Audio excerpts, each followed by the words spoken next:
शुचिकनकबूटं परिदधन् निचोलं कौसुभम् कटितटपटं चारुणरुचिम्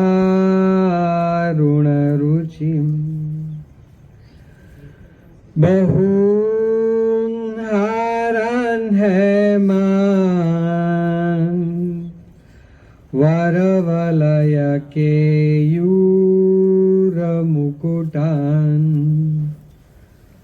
हसद्वक्त्रेन्दुर्मे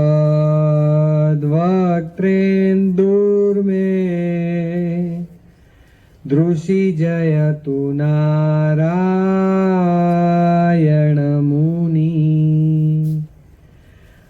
श्री अक्षरधामाधिपति पूर्ण पुरुषोत्तम श्री स्वामीनारायण बापा भगवते नमो नमः। श्री घनश्याम महाराजाय नमो नमः। श्री हरिकृष्ण महाराजाय नमो नमः। श्री सहजानंद स्वामी महाराजाय नमो नमः। श्री बापा श्री भगवते नमो नमः। श्री सद्गुरु श्रीने नमो नमः। श्री स्वामीनारायण गादी आद्याचार्य प्रवर धर्म धुरंधर सनातन धर्म सम्राट परम कल्याणकारी जीवन प्राण स्वामी बापा भगवते नमो नमः।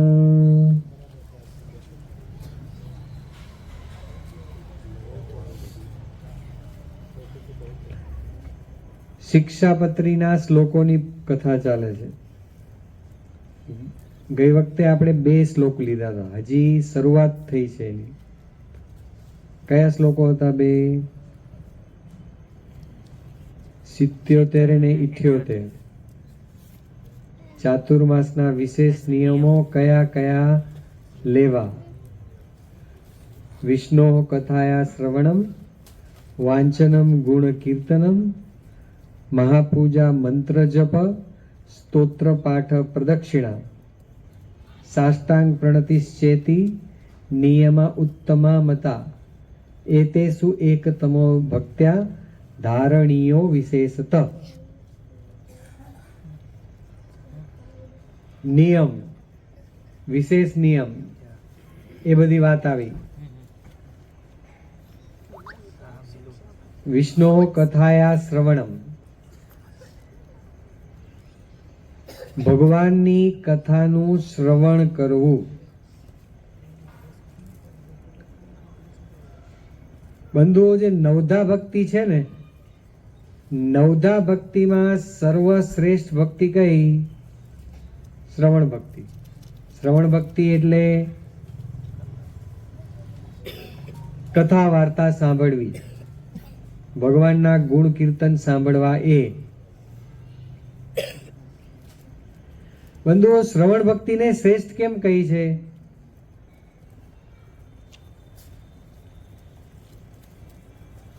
શ્રવણ ભક્તિને શ્રેષ્ઠ એટલા માટે કહી છે, જેવું માણસ સાંભળે છે ને એવા એના વિચાર થાય છે. સાંભળે મારું કાપો એવું સાંભળે તો શું થાય?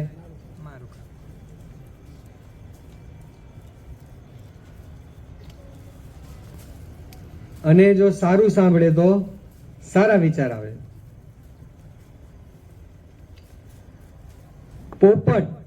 પોપટ પાડે, કેટલાય પોપટ પાડે ને, એ જ પોપટ જો કોઈ વિદ્વાનના ઘરે હોય તો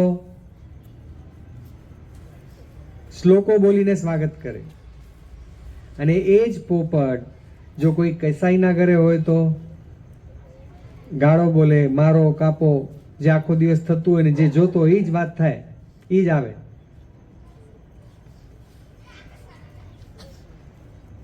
શ્રવણે કરીને વિચાર સારા થાય. વિચાર સારા થાય તો વાણી શુદ્ધ થાય. જેવો વિચાર એવું વાણીમાં આવવાનું છે. મનનું દુઃખ વાણીમાં જણાયા વિના રહે માણસ કોઈ બી વ્યક્તિ જ્યારે બોલે ને ત્યારે ખબર પડી જાય કે આ વ્યક્તિની વિચારધારા મગજમાં શું ચાલે છે. કોઈ પણ વ્યક્તિને કડવો હોય, મહારાજે વચનામૃતમાં પણ કહી દીધું, સંતોએ પૂછ્યું કે કોઈ પણ વ્યક્તિને કળાય કેમ? તો ભેગા રહ્યાથી કળાય. ભેગા રહો તો ખબર પડે કે ભાઈ કે બેન કેવા છે. નવા નવા લગ્ન કરીને આવ્યા હોય, જ્યારે બધું જોવા ગયા હોય, બધું હોય, ત્યારે તો બધું સારું હોય, પણ ભેગા રહો પછી ખબર પડે. ધીરે ધીરે પોત પ્રકાશે ને. જેવા વિચાર એવું વાણીમાં આવવાનું, જેવા વિચાર જેવી વાણી એવા કર્મ થવાના. જે મારો કાપો ને એવું બોલતો હોય એના પાસે દયાની અપેક્ષા રખાય? અને જે કોઈ દિવસ તણખલું પણ હાથમાં ન લીધું હોય અને એને કોઈ દિવસ કહેવામાં આવે કે તું આને માર, એ મારી શકે? એટલે જેવા વિચાર એવી વાણી અને એવું વર્તન. એટલા માટે કહે છે ને કે વિચાર સારા રાખવા. અને ભગવાન સ્વામિનારાયણે આપણે બધાને શું ઉપદેશ આપ્યો છે? વાણી, વિચાર અને વર્તન એ એક રાખવું. જેના વાણી, વિચાર અને વર્તન એક ન હોય ને એને દંભી કહેવાય. બધાની વચ્ચે સારું સારું બોલતો હોય અને વર્તન અને વિચાર કંઈક અલગ જ હોય. કાચિંડા જેવો હોય. કેવો કહેવાય? કાચિંડા જેવો. પળ પળમાં કલર બદલે. જેમ કાચિંડો કલર બદલે એવી રીતે જે ઘડીકમાં કંઈક બોલે, તમારી આગળ, તમારા મોઢાની આગળ તમારા વખાણ કરે, અને એ જ તમે ન હો ત્યારે. માટે વાણી, વિચાર અને કર્મ, જેવા જેવા કર્મ કરીએ એવો આપણો સ્વભાવ થાય. આપણે કહીએ ને આ માણસનો સ્વભાવ આવો છે. એ સ્વભાવ એક દિવસમાં ન થઈ ગયો હોય. એના રોજ બરોજના જન્મો જન્મનો જે વર્તન હોય એના આધારે એનો સ્વભાવ બંધાય. અને શાસ્ત્રોમાં, ગીતા વગેરે શાસ્ત્રોમાં કહી દીધું કે પ્રાણ અને પ્રકૃતિ સાથે જાય, સ્વભાવ કોઈના ટળે. પણ બંધુઓ, વચનામૃતમાં શ્રીજી મહારાજ કહે છે સ્વભાવ પણ ટળે. એનાથી એક ડગલું આગળ. સ્વભાવ કેમ ટળે? તો જે ઉપદેશના કરનારા હોય, જે ભગવાન હોય, જે સત્પુરુષ હોય, એમના વિશે જો પ્રીતિ થાય, જો એમના વિશે પ્રીતિ થાય તો એમના દરેક વચન મનાય. અને સ્વભાવ ગમે એવો ખરાબ સ્વભાવ હોય તો પણ ટળી જાય. ગઈ કથામાં, આપણે ગઈ વખતની કથામાં કોનું દ્રષ્ટાંત લીધું હતું? યાદ? કોઈને યાદ? સુરાખાચરની વાત આવી હતી ને. સ્વાદી સ્વભાવ હતો પણ ભગવાનમાં હેત હતું તો એ સ્વભાવ ટળી ગયો.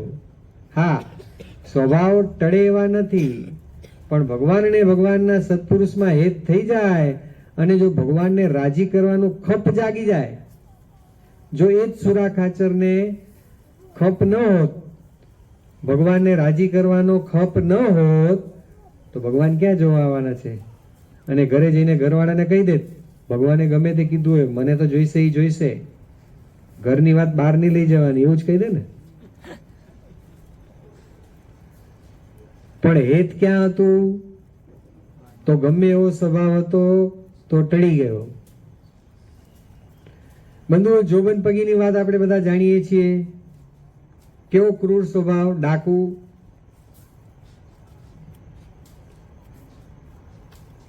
તો એવા સ્વભાવ વાળાને પણ જો ભગવાન ઓળખાઈ ગયા, ભગવાનની પીછાણ થઈ, ભગવાન ઓળખાણા, ભગવાનમાં હેત થયું, તો બંધુઓ પોતાના ગમે તેવા સ્વભાવ હતા તો મૂકી દીધા ને. કેટલા ક્રૂર સ્વભાવ હતા, મારો કાપો, બીજું કઈ વાત નહીં, અનીતિનું ખાવાનું. પછી સ્વભાવ એટલો બધો સુધરી ગયો, એટલા બધા સુધરી ગયા, એટલું બધું ભગવાનમાં પ્રીત થયું ને ભગવાનના દરેક વચન માન્યા કે એક વખત ભગવાનના દર્શન કરવા આવ્યા અને રસ્તામાં બાવળ નું દાંતણ લઈને આવ્યા. રસ્તામાં જોયું બાવળ સારો છે, ભગવાન મારા ભગવાનને દાંતણ કરાઈ અપાય એવું છે, સારું લાગ્યું તો કાપીને લઈ આવ્યા. જેવા ભગવાનની પાસે લાવ્યા, ભગવાને કહ્યું ક્યાંથી લાવ્યા? તો કે વગડામાંથી, કોઈના ખેતરમાંથી લાવ્યા? તો કે હા. તો એના માલિકને પૂછી આવ્યા? તો કે ના. તો ભગવાને શું કહ્યું? જાઓ પાછા એના માલિકને રજા લઈને લઈ આવો. હવે માલિક પાસે ગયા. વિચાર કરો, જે માણસ જેમ મતીરું કાપે એમ માણસ કાપતો હોય એ આવી નાની બાબત માટે ગયા.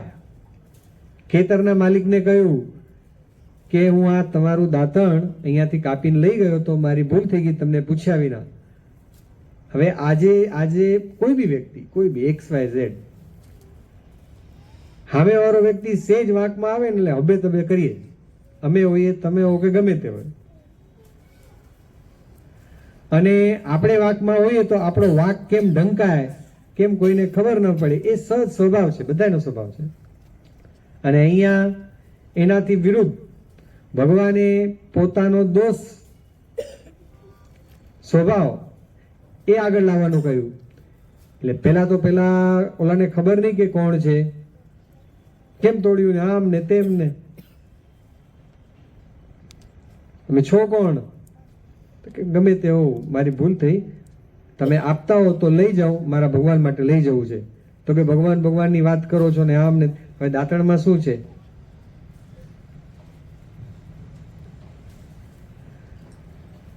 પણ હબે તબે કરવા લાગ્યા. પછી પૂછ્યું છો કોણ? તો કે હું કોણ છું એ જાણવાની જરૂર નથી.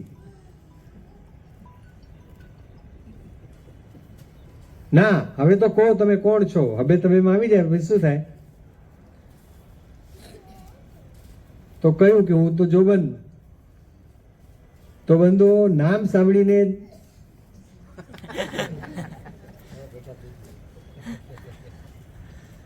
ચરણું પલળી ગયું.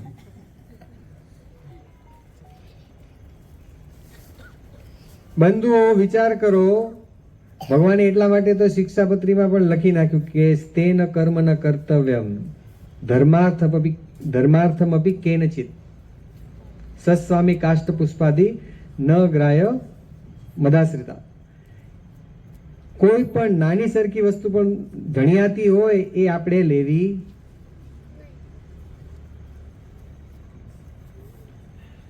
માટે બંધુઓ સ્વભાવ આપણે જેવા વિચાર હોય એવી વાણી થાય, એને એવા જ કર્મ થાય ને એવા સ્વભાવ પડે. અને જેવો સ્વભાવ હોય એવું આપણું ચરિત્ર થાય.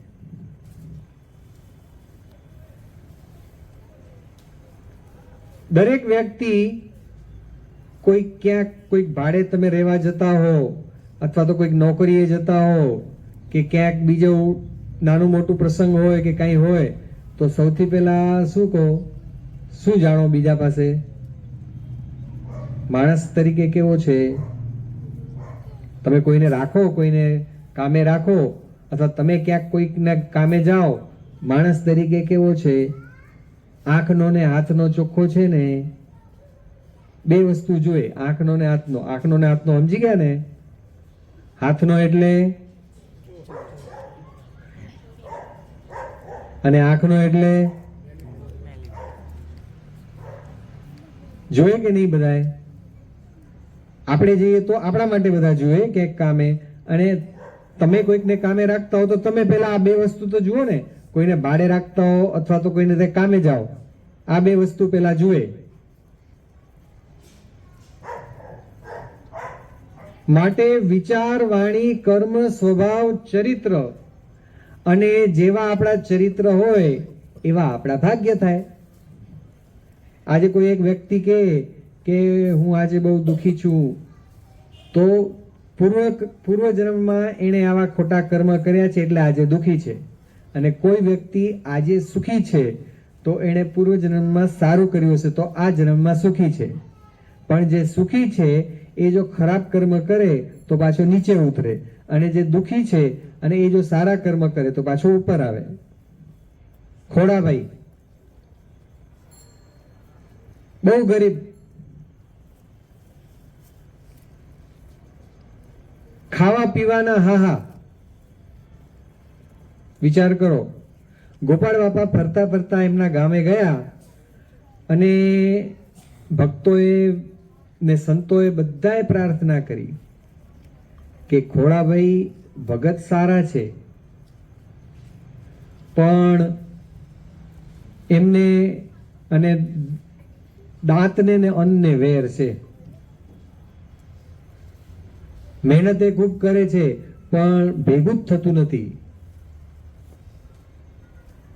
બંધુઓ, આપણે જોઈએ છીએ કેટલાક રાત દિવસ મહેનત કરી કરીને થાકી જાય તો પણ સાંજે માંડ 2 ટક જમવા ભેગા થતા હોય, અને કેટલાક બેઠા બેઠા તકિયા તોડતા હોય, આરામ કરતા હોય, 2-4 ફોન લગાવે અને હાંજ પડતા ઢગલો થઈ જાય, પૈસાનો થઈ જાય ને.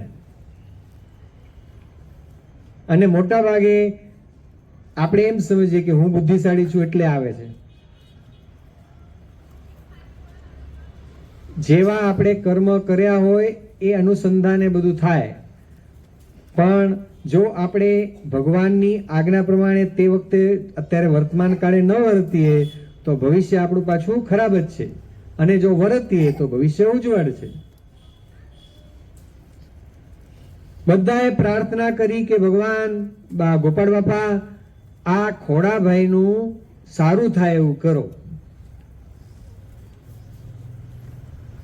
પછી ગોપાળ બાપાએ એમને કહ્યું કે તમારા ઘરે જે હોય તે લઈ આવો, અમે સંતોને જમાડીએ. બંધુ, ઘરે શું હોય? ખોરી જાર હતી. ખોરી જાર તો જે હોય તો તમે લઈ આવો. લઈ આવ્યા તો એ જાર બધાને એક એક દાણો સંતોને આપી, ભક્તોને આપી પ્રસાદી, અને બધાએ જમ્યા. પછી ગોપાળ બાપાએ કહ્યું કે હવે એનું સારું થશે. બંધુ, કોણ હતા એ ખોડાભાઈ? પ્રથમ પ્રકરણનું 10મું વચનામૃત વાંચ્યું છે. કોની વાત આવે છે? સેવક રામની વાત સાંભળી. ભગવાન વન વિચરણ કરતા હતા. સેવક રામ નામનો સાધુ, સેવક રામ નામનો જે સાધુ હતો એ સાધુ કોણ છે ખબર છે? અયોધ્યાના મંદિરનો પૂજારી.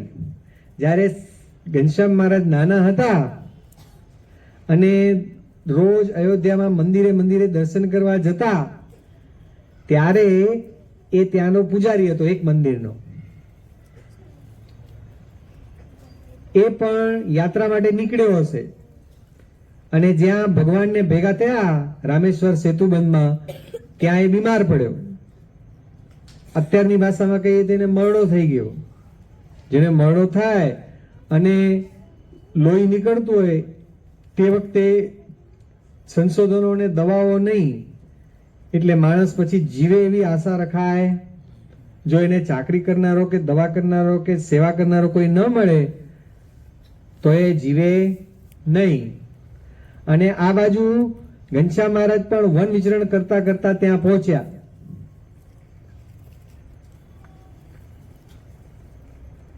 આપણે બધા જેમ જાણીએ છીએ, શ્રીજી મહારાજે વચનામૃતમાં પણ કહ્યું છે એ પ્રમાણે પેલા સેવક રામે શું કર્યું?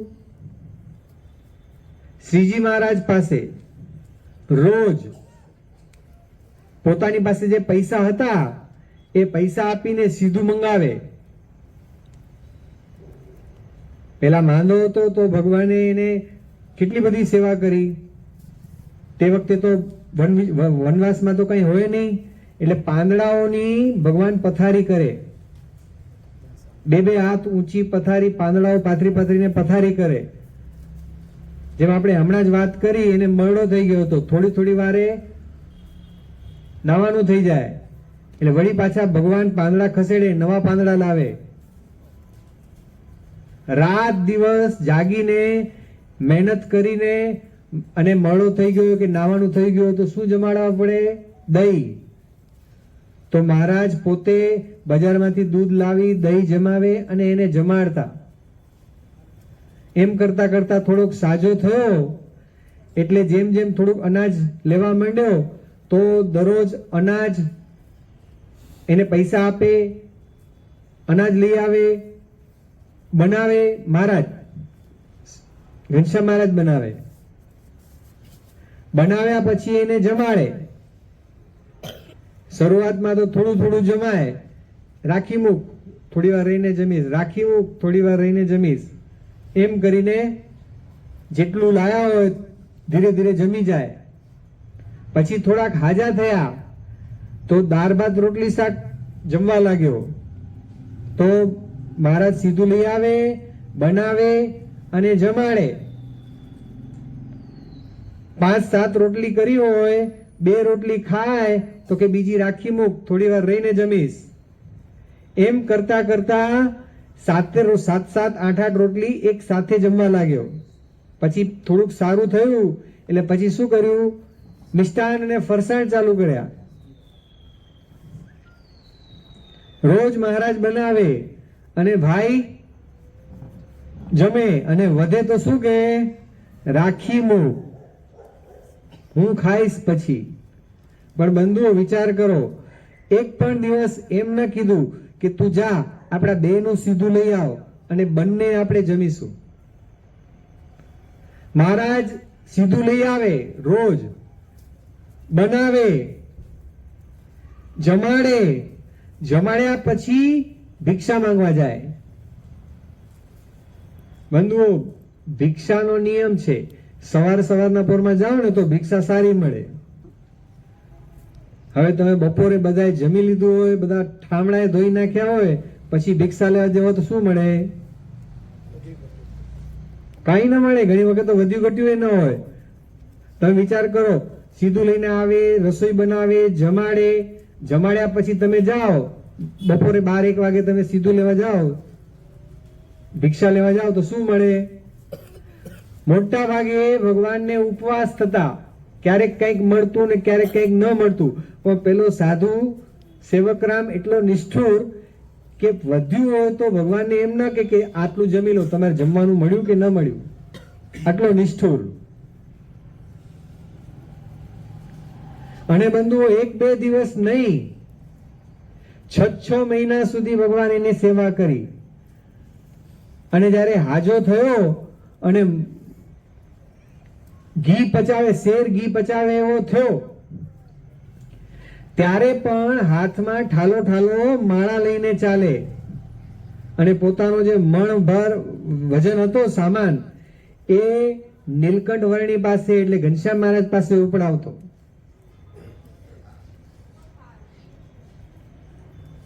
કોઈ સેવા ચાકરી કરનારું નતું, મરણ પથારીએ પડ્યો તો એને સેવા કરી, હાજો કર્યો, તો એ નિષ્ઠુર કૃતજ્ઞ કેવો કે એને ભગવાનને કઈ આપ્યું. એટલે પછી ભગવાને એ વચનામૃતમાં પણ કહ્યું કે અમે એને કૃતજ્ઞ જાણી અને એને મૂકી દીધો અને અમે ચાલતા થયા. માટે ભગવાન ત્યાં કહે છે, ક્યારે પણ આવા નિષ્ઠુર કે કૃતજ્ઞ ન થવું, કૃતજ્ઞ ન થવું, કૃતજ્ઞ થવું. જ્ઞ કર્યા કૃત્યને જાણે એ કૃતજ્ઞ, અને કર્યા કૃત્યને હણી નાખે એ કૃતજ્ઞ.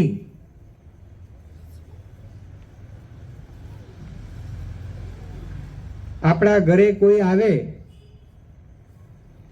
સમજો કે આપણી ફેમિલી 4-5 જણાની હોય, અને આપણા ઘરે આપણા જ સંબંધીનો, નજીકના, એકદમ નજીકના સંબંધીનો, સમજો ને આપણા ભાઈનો દીકરો કે દીકરી ભણવા આવે, તમે અમદાવાદ રહેતા હો અને ગામડે રહેતા હોય, અને દીકરો ને દીકરી ભણવા આવે, વર્ષ 2 વર્ષ રહેતા હોય કે રહેતી હોય, અને એ વખતે તમે ખાવા પીવામાં પંચવતો કરો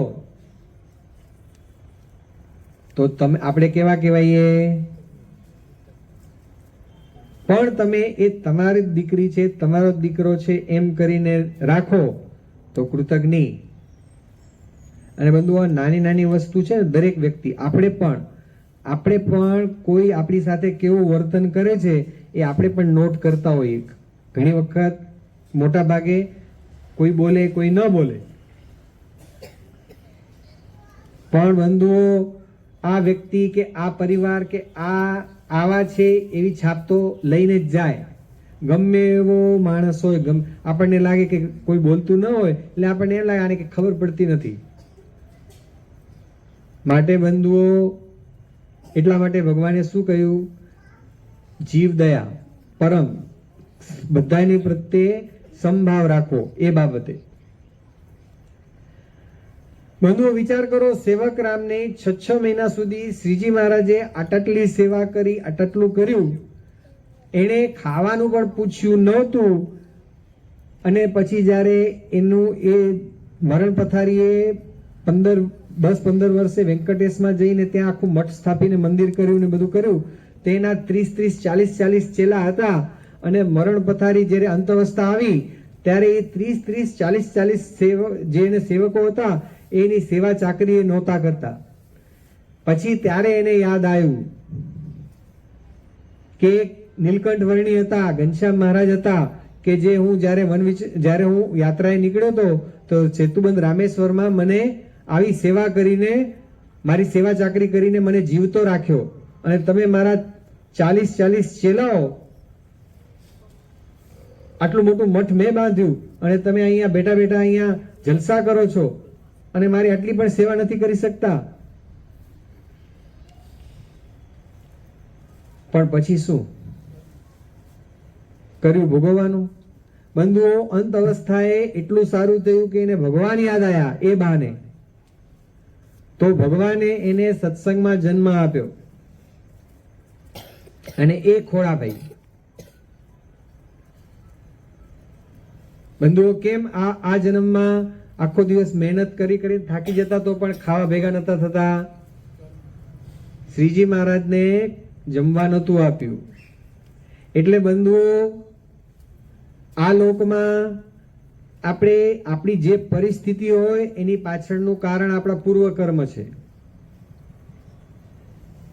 હવે એમ કહેશો કે ભગવાન મળ્યા તો પાપ પુણ્ય ને કર્મ તો બારી નાખ્યા, તો આ વસ્તુ ક્યાંથી આવી? શંકા જાય ને. કર્મ બંધુઓ 3 પ્રકારના કર્મ: પ્રારબ્ધ, ક્રિયમાણ અને સંચિત. જે કર્મના આધારે આપણને, જેમ કે આમને ખોડાભાઈનો અવતાર મળ્યો, જન્મ સત્સંગમાં કેમ મળ્યો? છેલ્લે ભગવાનને યાદ કર્યા એટલે સત્સંગમાં આયા ખરા, પણ ભગવાન જોડે જેવું વર્તન કર્યું હતું એવું એને મળ્યું. એ આપણું પ્રારબ્ધ, જે પ્રારબ્ધ કહેવાય, જે પ્રારંભ થઈ ગયો છે. આપણા આગળના બીજા બધા કર્મો છે એ બળી જાય, પણ જેના લીધે આપણને જે જન્મ મળ્યો છે એ જન્મ રહે, એના કર્મના જે અસર રહે. અને બીજું, ભગવાન તો એ કર્મ પણ બાળી નાખવાને સક્ષમ છે. આપણે જોઈએ છીએ, આપણે અહીંયા સભામાં બેઠા છીએ, બધાને પોતપોતાની એક સ્ટોરી હશે. કંઈક તકલીફ પડી, કંઈક થયું, કંઈક આ તે. જેવું આપણે ભગવાન બાપા, સ્વામી બાપા કે પ્રેમમૂર્તિ બાપા આગળ કે પ્રવર્તમાનાચાર્ય સ્વામીજી આગળ પ્રાર્થના કરીએ,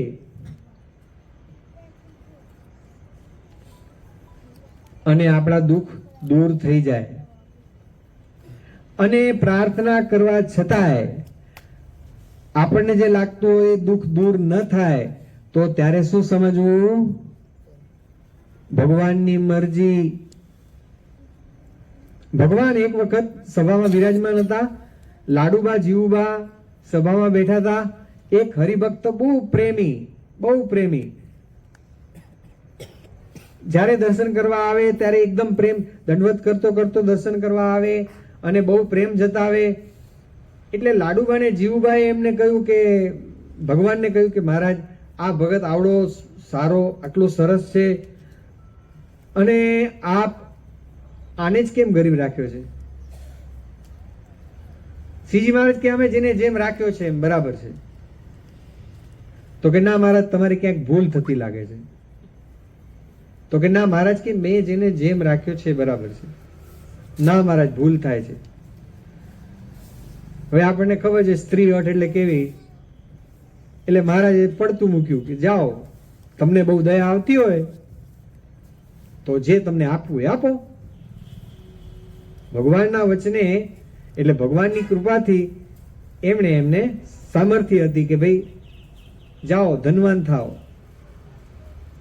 એ ભાઈ ધીરે ધીરે ધનવાન થયા. જે મંગળા આરતીમાં દર્શન કરવા પહોંચી આવતો તો એ શયન આરતીમાં પણ માંડ માંડ દોડી દોડીને દર્શન કરવા પહોંચતો એવી પરિસ્થિતિ થઈ ગઈ. બધું ઘાઈ ગયું. માટે બંધુઓ ભગવાન અને ભગવાનના સત્પુરુષો કહે છે કે ધનની પાછળ દોડવું નહીં. વિચાર કરો બંધુઓ, શાંત ચિત્તે વિચાર કરીએ. 24 કલાકમાંથી કેટલી વાર ભગવાનનું સ્મરણ થાય છે અને કેટલી વાર ધનનું સ્મરણ થાય છે?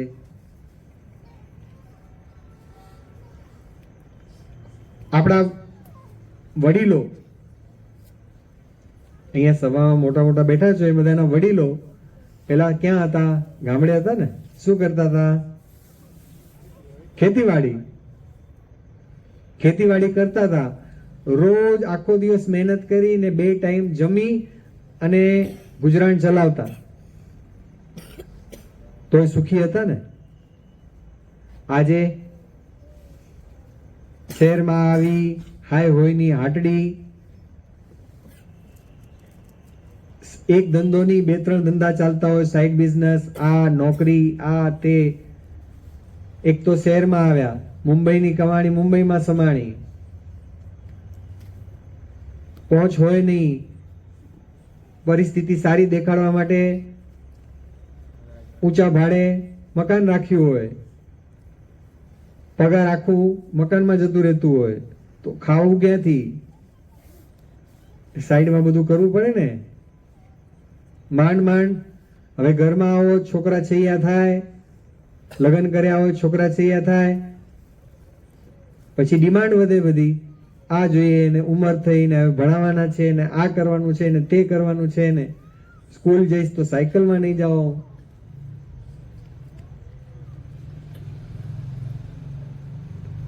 ઈએમઆઈ ઉપર ઈએમઆઈ ભર્યા રાખો, ઊંચા જ ના આવો. એક પૂરું થાય ને બીજું, બીજું પૂરું થાય ને ત્રીજું. ભાઈની શું પરિસ્થિતિ જે ખબર ન હોય. નવું મોડેલ આવ્યું મોબાઈલનું પણ ચાલે છે તો એ તો રાખ.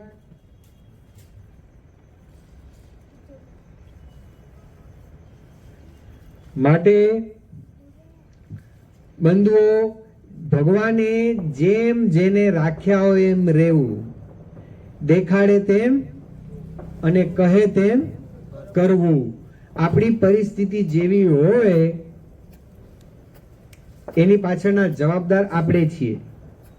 પણ એ પરિસ્થિતિ સુધારવી હોય તો ભગવાનની આજ્ઞા પાડીએ તો આપણે ધીરે ધીરે ભગવાન આપણા ઉપર રાજી થાય તો આપણે આગળ સુધરીએ.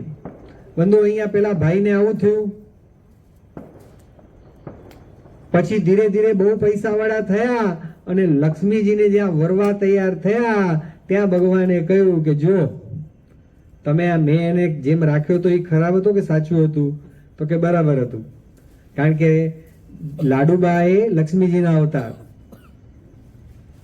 પછી એમણે જ શ્રાપ દીધો કે જાઓ જેવો હતો તેવો થા.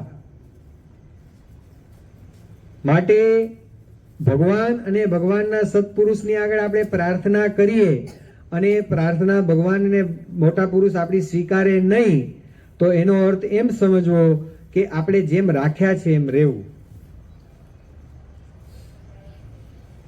સર્વોપરી સર્વ અવતારના અવતારી સર્વ કારણના કારણ એવા જે ભગવાન એ જે સંકલ્પ કરે એ પ્રમાણે થાય.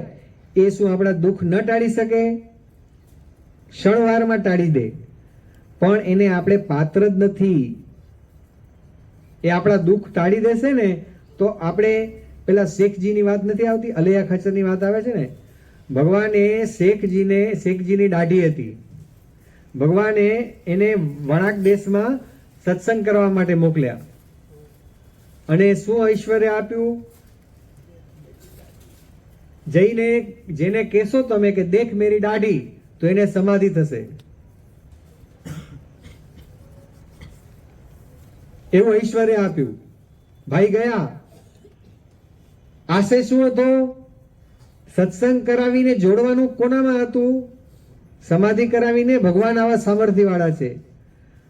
પણ થોડાક દિવસ થયા, રોજ આવી રીતે બધાને સમાધિ કરાવવા લાગ્યા એટલે પૂજનીયતા તો વધે. આજે અમે સંત છીએ, ઉંમરમાં ભલે નાના છીએ, અમારથી વડીલો અહીંયા આવીને નમે ને. આજે 20 વર્ષ કે 18 વર્ષ કે 15 વર્ષના નાના સંત હોય તો પણ 80-90 વર્ષના વડીલ આવ્યો તો પણ એ નમે. અહીંયા એવું જ થયું.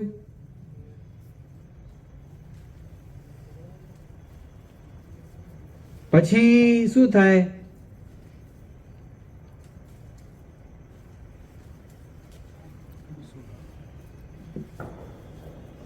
ક્યાં વાત હતી આપણી?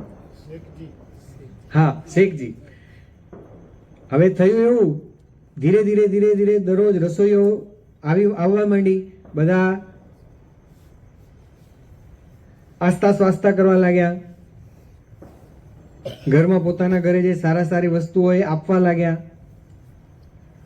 એટલે શેખજીને થયું, હાટ હંબી કુછ હે. ભૂલી ગયા ઐશ્વર્ય કોણે આપ્યું તું. પછી તો એમ થઈ ગયું કે મારામાં ને સહજાનમાં શું ફરક છે? બોલવાય લાગ્યા. ઐશ્વર્ય તો ભગવાનનું હતું. એ જ્યાં સુધી ભગવાન ન લે ત્યાં સુધી રહેવાનું હતું. પણ એક ગામથી બીજે ગામ બધા જાય ને, એટલે કોઈક હરિભગત, એ ગામના હરિભગત, એ વિસ્તારના હરિભગત જ્યારે ભગવાનના દર્શન કરવા ગયા અને ભગવાને કહ્યું કે શેખજી બધાને સત્સંગ બરાબર કરાવે છે ને, અને જ્યાં પેલા હરિભક્તે બધી વાત કરી કે આ તો સત્સંગ બત્સંગની વાત ક્યાંય ગઈ અને આ તો આવું કરે છે, મારા મને સહજાનંદમાં શું ફરક છે? એટલે ભગવાને ત્યાં બેઠા બેઠા આવી રીતે પાટ ઉપર બેઠા હતા, ત્યાં થપાટ મારી અને ભગવાને કહ્યું કે જેને ઐશ્વર્ય આપતા આવડે છે ને એને ઐશ્વર્ય લેતા આવડે છે. જાઓ, તમારું ઐશ્વર્ય, શેખજીનું ઐશ્વર્ય જતું રહે. હવે જ્યાં અહીંયા બેઠા બેઠા ભગવાને એનું ઐશ્વર્ય ખેંચી લીધું, ત્યાં બીજે દિવસે આવી રીતે સભા ભરીને બેઠા, આવી રીતે પાટ ઉપર ભાઈ બેઠા અને જે કોઈ આવ્યા એને કે દેખ મેરી દાઢી. સમાધિ થઈ નહીં, ભોઠા પડ્યા અને પછી તો રે બરાબર ના લીધા. દેખ મેરી દાઢી વાળાને બરોબરનો મેથી પાક ચગાડ્યો. પણ પોતાની ભૂલ ઓળખાણી અને ભગવાન પાસે આયા અને માફી માંગી તો ભગવાને એને માફ કર્યા અને સત્સંગમાં રાખ્યા. હા, પ્રાયશ્ચિત કરાયું, બરાબર ના એમને બીજા કોઈ આવી રીતે ન કરે, પોતે પણ ભવિષ્યમાં આવી ભૂલ ન કરે, એટલે એ તો બધું કર્યું. વિચાર કરો બંધુઓ. એટલા માટે ભગવાન આપણને શું કહે છે કે આપણા બધામાં જે સદગુણો છે ને, એ જેમ આપણે કોઈ લગ્નમાં ગયા હોઈએ અને આપણે કોઈકના દાગીના પહેર્યા હોય, આપણા છે, પાછા જ આપી દેવાના છે ને, ખાલી દેખાડો કરવા માટે આપણે પહેરી ગયા છીએ. એવી રીતે એ બધા સદગુણો છે એ આપણા નથી, એ ભગવાને આપેલા દાગીના જેવું છે. અને જે દુર્ગુણો છે એ આપણા પોતાના છે, એ આપણે ટાળવાના છે. માટે બંધુઓ, શ્રવણ ભક્તિ શ્રેષ્ઠ એટલા માટે છે, જો આપણે આપણું ભાગ્ય સારું કરવું હોય તો સારું શ્રવણ કરીએ. જો આપણે સારું શ્રવણ કરીએ તો આપણા વિચારો સારા થાય. જો આપણા વિચારો સારા થાય તો આપણી વાણી સારી થાય. આપણી વાણી સારી થાય તો આપણા કર્મ સારા થાય. આપણા કર્મ સારા થાય તો આપણો સ્વભાવ સારો થાય. આપણો સ્વભાવ સારો થાય તો આપણું ચરિત્ર સારું થાય. અને આપણું ચરિત્ર સારું થાય તો આપણું ભાગ્ય સારું થાય. બંધુઓ, પ્રહલાદજી કોણ હતા? પ્રહલાદજી હિરણ્યકશિપુના દીકરા. અને હિરણ્યકશિપુ કોણ? હિરણ્યકશિપુ રાક્ષસ. તો પણ સોરી પ્રહલાદજી નહીં, આપણે આ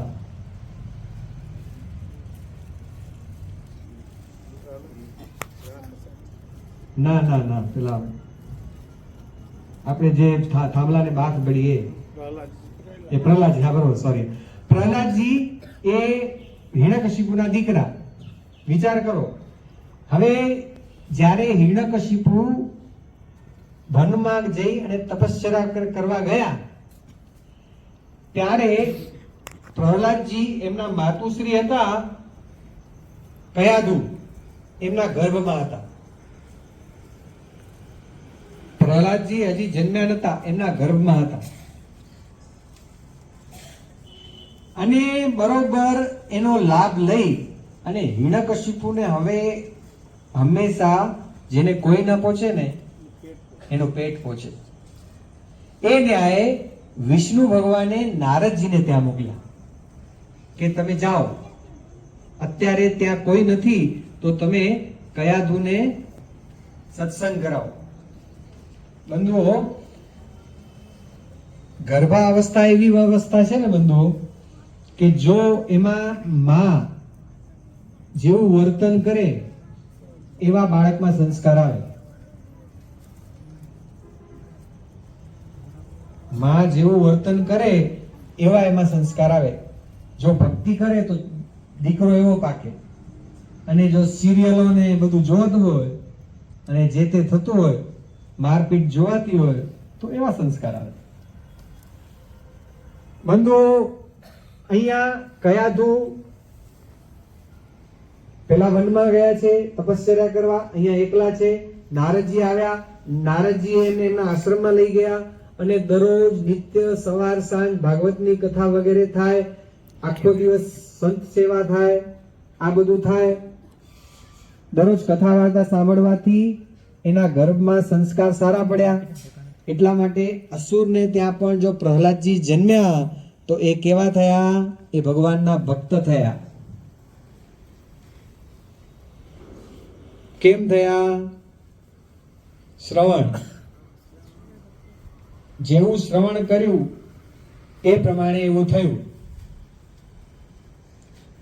અભિમન્યુને બધા જાણો છો ને? અભિમન્યુ કોણ? અર્જુનનો પુત્ર. અર્જુનનો પુત્ર ગર્ભાવસ્થામાં હતો એ સુભદ્રા. સુભદ્રાના ગર્ભ. સુભદ્રા કોણ? શ્રી કૃષ્ણચંદ્રના બેન. જ્યારે ગર્ભાવસ્થામાં અભિમન્યુ હતો ત્યારે શ્રી કૃષ્ણચંદ્રએ સુભદ્રાને જે ચક્રવ્યૂહ હતો એ ચક્રવ્યૂહને કેવી રીતે ભેદવો એ બંને ભાઈ બહેન ચર્ચા કરી. ચક્રવ્યૂહને કેમ ભેદવો ભાઈ મને કહો ને. તો જ્યાં સુધી ચક્રવ્યૂહ ભેદવાની વાત ચાલતી હતી ત્યાં સુધી સુભદ્રા જાગતા હતા. અને જ્યાં સુભદ્રા ને ઊંઘ આવવા લાગી એટલે શ્રી કૃષ્ણ ભગવાને કથા બંધ કરી દીધી. એટલે અભિમન્યુ જ્યારે 17-18 વર્ષના થયા અને મહાભારતના યુદ્ધમાં ચક્રવ્યૂહ ભેદવાની વાત આવી તો એને ચક્રવ્યૂહ ભેદતા તો આવડતું હતું પણ બહાર નીકળતા એને આવડતું નતું, કારણ કે એને સાંભળ્યું જ નતું, ખબર જ નથી. માટે બંધુઓ, જેવું સાંભળશું એવા વિચાર થશે અને એવું આપણું વર્તન થશે, એવા આપણા સ્વભાવ થશે અને એવું આપણું ભાગ્ય બંધાવશે. માટે અને બધું બંધુઓ આજ સુધી જે કંઈ કર્યું હોય, આપણે હમણાં જ વાત કરી ગયા જોબન પગી કેવા હતા અને કેવા થઈ ગયા. એટલે હવે તો મારું કાંઈ નહીં થાય. એ પાણીમાં જે બેસી જાય એ હંમેશા પાણીમાં જ બેસેલો રહે. જાગ્યા ત્યારથી સવાર બાપાશ્રી એમની વાતોમાં કહે છે, ચાલતા ચાલતા પાયખાનામાં કોઈ પડી ગયું. અત્યારે તો બધું ગટર લાઈન થઈ ગઈ છે બંધુઓ. પેલા શું હતું? ખારકુવા જતા ને, ખારકુવા પર પાટીઓ હોય અને કોઈને હાલતા હાલતા ખબર ન હોય ને દોડતા દોડતા ક્યાં અંધારામાં પાયખાનામાં પડી ગયા ખારકુવામાં, તો બહાર નીકળીને નાઈ ધોઈ 3-4 વખત સાબુથી નાઈ અને સ્વચ્છ થઈને પાછા એવા ને એવા થઈ જઈએ છે ને. કોઈ એમ કહ્યું કે હવે ગંદકીમાં પડ્યા તો અંદર જ પડ્યા રહીએ? માટે બંધુઓ, આજ સુધી જે કંઈ થયું હોય, જેને સારા થવું છે, જેને એવું મનાઈ ગયું હોય કે ના હવે પછીનું આપણું જીવન સારું કરવું છે, આપણા લીધે આપણા પરિવારનું જીવન સારું જાય એવું જે ઈચ્છતા હોય, એને જાગ્યા ત્યારથી સવાર. પણ પછી જેને એ ગંદકીમાં પડ્યા રહેવું હોય એનો કોઈ ઉપાય નથી. એનો કોઈ ઉપાય નથી, એને કોઈ સુધારી નહીં શકે. માટે બંધુઓ, જાગ્યા ત્યારથી સવાર આપણે પહેલી વાત જોઈ કે ભગવાનની કથા વાર્તા સાંભળી. ભગવાનની કથા વાર્તા સાંભળવાનો આ મુખ્ય હેતુ છે. એટલા માટે સૌથી આગળ શું મૂક્યું? સાંભળો. કથા વાર્તા સાંભળવાની કીધું. અને ભગવાને વચનામૃતમાં જ કહી દીધું કે જેને કથા વાર્તાનું અંગ ન હોય એનામાં કોઈ દિવસ રૂડા ગુણ આવશે નહીં. માટે બંધુઓ, આ આયોજન કરેલું છે 10 વર્ષથી. 10 વર્ષ થયા ને, 10-11 વર્ષ થવા આવ્યા ને, હવે 10 વર્ષ થયા ને. તો સંતો આવે છે, કથા વાર્તા થાય છે. એવી રીતે આપણે જે સ્વામી બાપાએ આપણને નિયમ આપ્યા છે કે ભાઈ દર અમાસે મણિનગર આવવું, કથા વાર્તા સાંભળવી. ખાલી અમાસે આવીને દર્શન કરીને નીકળી ગયા એવું નહીં. પહેલા તો સવારથી રાત સુધી અમાસ ચાલતી. હવે 12 વાગે તમને છૂટા કરી દે છે. તો એ આવે ભાઈ 9-10 વાગે આવે, આશીર્વાદમાં 1 કલાક અડધો કલાક બેઠા ન બેઠા જમીને નીકળી ગયા. જમવા કેટલાક તો જમવાના ટાણે જ આવે. ઘરે કઈ કે ઘરેથી બધા આવી ગયા હોય, ઘરે કઈ બનાવ્યું ન હોય એટલે જમવાના ટાણે આવે. તો પછી એ કઈ એને લાભ થાય? તો જેટલું બને એટલું.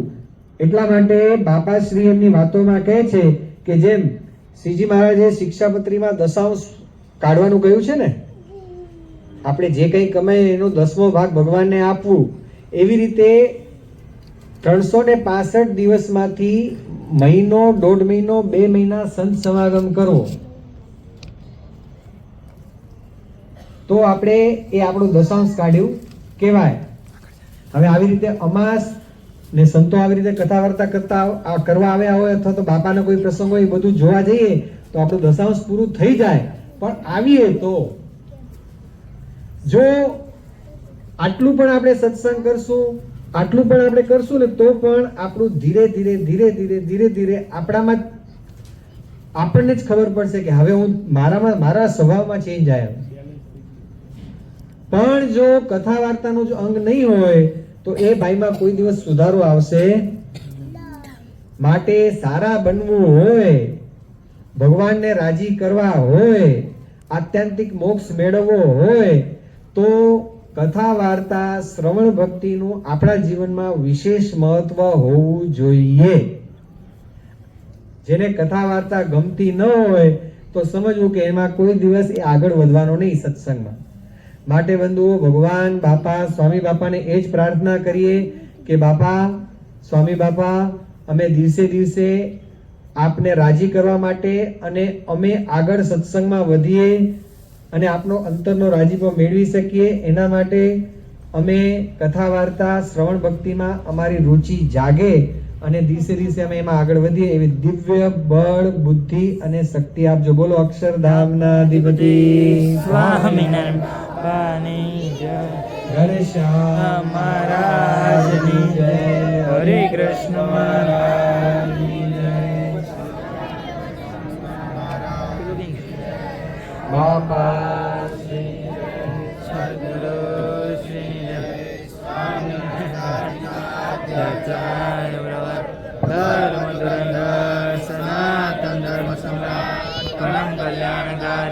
જીવન પ્રાણ સ્વામી બાપાની